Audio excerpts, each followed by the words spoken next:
Prime Minister Modi has finally given a hard-hitting interview where he was asked tough questions and held accountable. Can you explain why you fast and where does your mind go when you fast? When you're with God, where does your mind go? What role do mantras play? I'm trying to learn the Gayatri mantra. Nope, not quite. Criticism ये democracy की आत्मा है. The irony here is pretty hard to miss, isn't it? Since Modi took office, India's ranking in the World Press Freedom Index has plunged. And journalists who speak up have been harassed in so many ways. And let's not forget, in 10 years as the Prime Minister, Modi hasn't held a single press conference. The few interviews that he does give, almost entirely scripted with reverential questions from friendly journalists or friendlier actors. Well, it's hard to tell the difference anymore. क्या हमारे प्रधानमंत्री आम खाते हैं? ये भी उसका question है कि आम खाते हैं, और अगर खाते हैं तो क्या काट के खाते हैं या ऐसे गुठली के साथ खाते हैं? बचपन में आप इतने शरारती थे कि तालाब में से मगरमच्छ का बच्चा उठा के घर ले आए. We've been talking about Modi's media aversion for over 11 years now. In fact, you might be thinking why she's still going on about this. But here's the thing. There's a history to this behavior.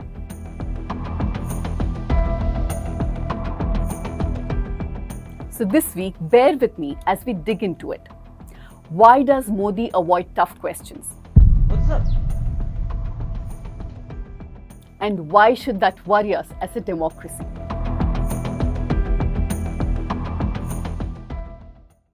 If we ever get the chance to interview Prime Minister Modi, we won't, but if we do, you can bet that there won't be any fluff. No mango questions, no childhood crocodile stories.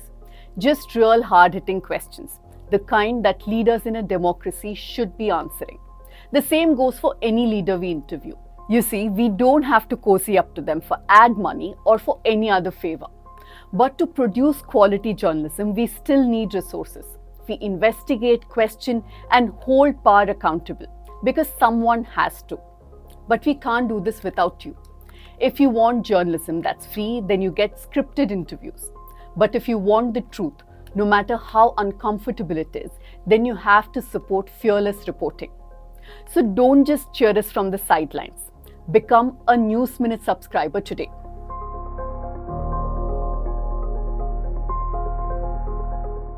Make sure you catch a new episode of Let Me Explain every Saturday, and don't forget to write to me.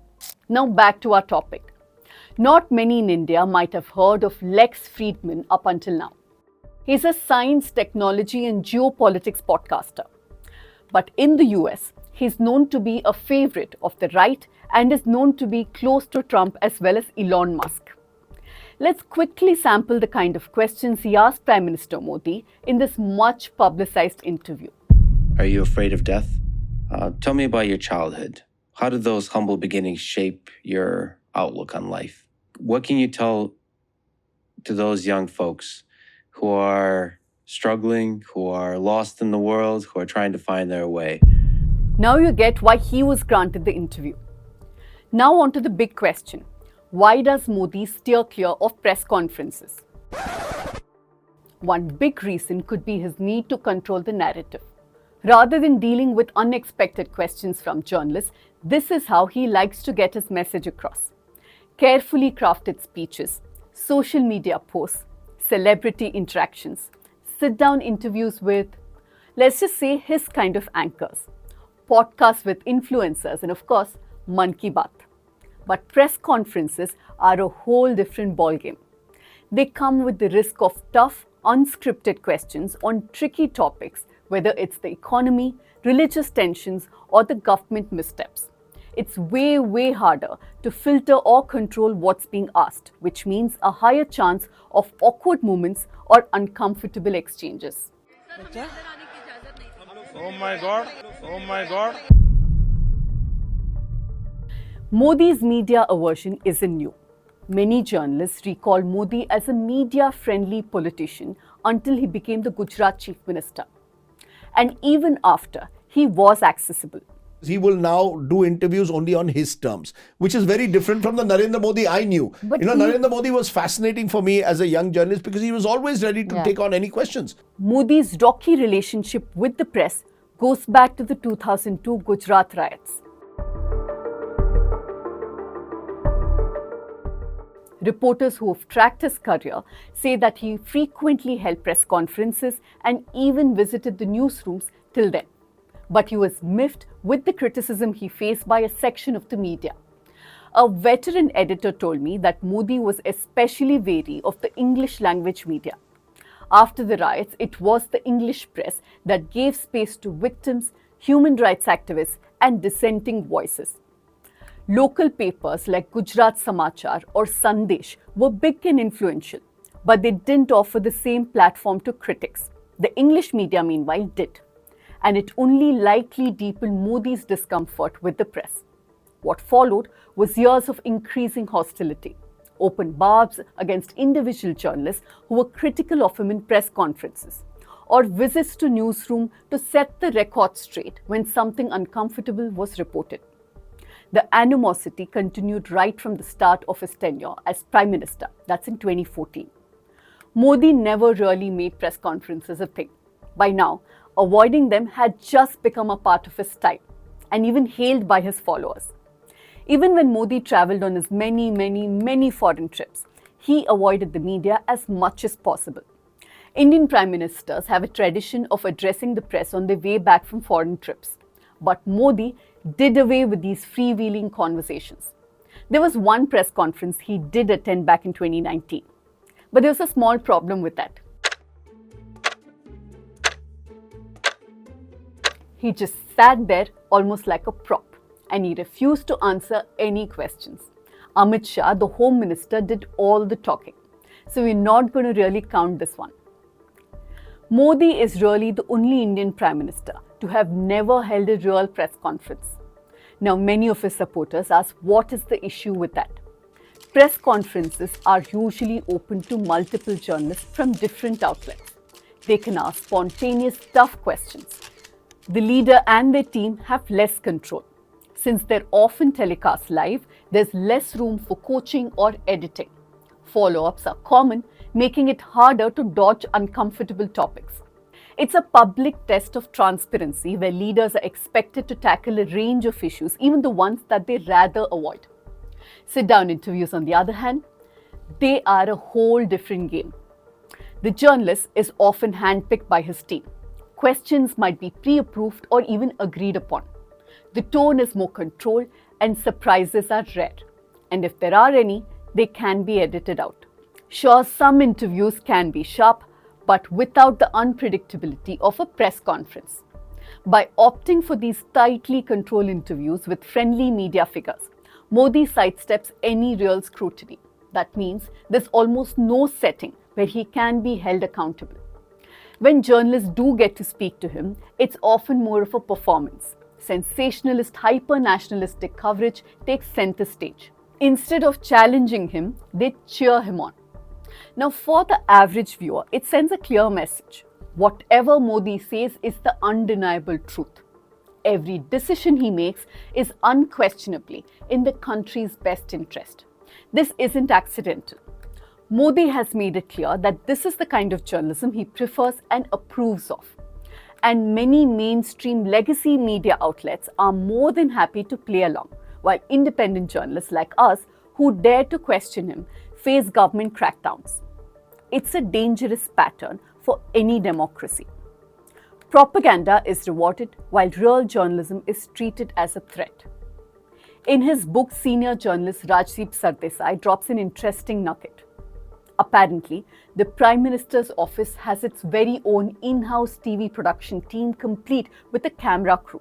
And in this interview, Rajdeep admitted something that shouldn't really be surprising anymore, but it's still wild to hear out loud. So you're saying that the interviews we saw, including on India Today, were edited by the PMO and given as a package to be run? It's there in the book. This is confirmed? It hasn't been challenged. Arguably, the last time Modi gave a raw, unfiltered interview was in 2007. अपनी दोस्ती बनी रहे यार। In this interview, Karan Thapar questioned Modi about the 2002 Gujarat riots and his lack of regret. When Thapar brought up the Supreme Court's comparison of Modi to Nero, this happened. What's up? It just really took 4 minutes. Thapar later learned that Modi's team had him watch the clip again and again and again before the 2014 elections. And this was a part of his media training to avoid similar situations.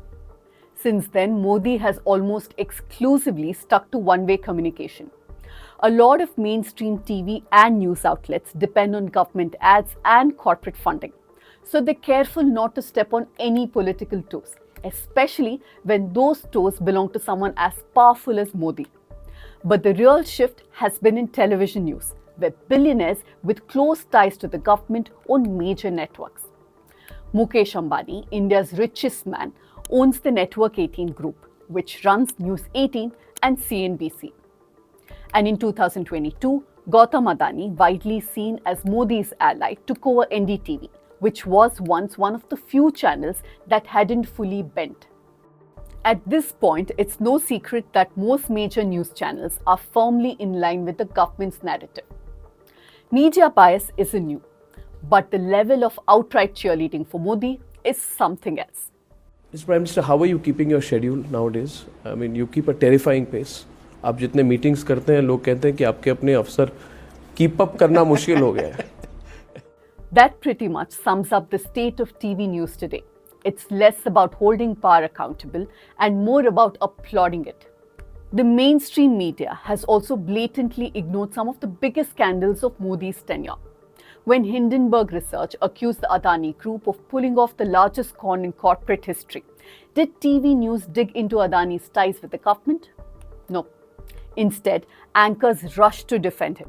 ये एक साजिश है जिसका निशाना असल में अडानी पर नहीं बल्कि प्रधानमंत्री नरेंद्र मोदी पर है.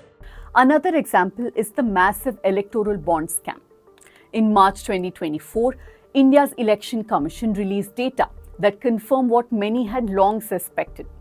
The Modi government's controversial scheme that allowed anonymous corporate donations to political parties overwhelmingly benefited the BJP. But let me remind you, the News Minute doesn't hesitate to hold those in power accountable. Along with Newslaundry, Scroll, and a team of independent journalists, we launched Project Electoral Bond. Our investigations uncovered some huge stories. If you want to read these reports yourself, you can find the links in the description.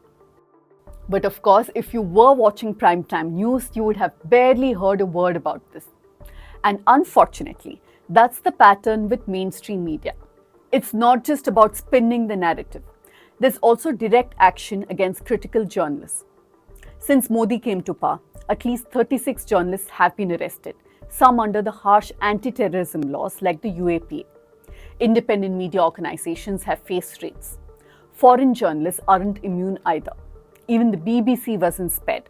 Their India offices were raided after they released a documentary scrutinizing Modi's role in the 2002 Gujarat riots. Between media silence and government crackdowns, it's getting harder and harder for independent journalism to survive.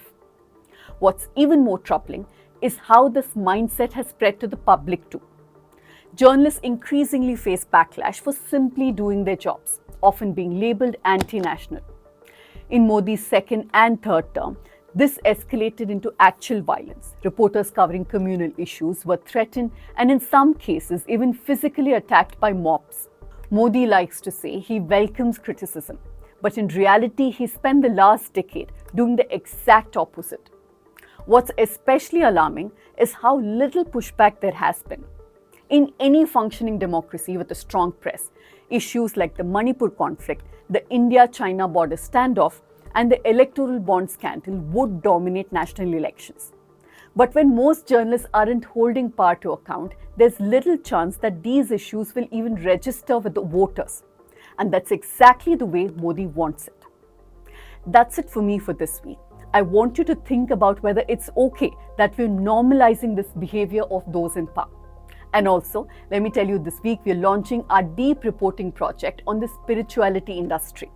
The first in the series takes a close look at the cultural and religious shift underway in Orwell and the allegations of BJP turning into a federal conclave. My producer Megha and I travelled to Orwell, spent a couple of days there, and we've come back with reports both text and video. So make sure you catch them.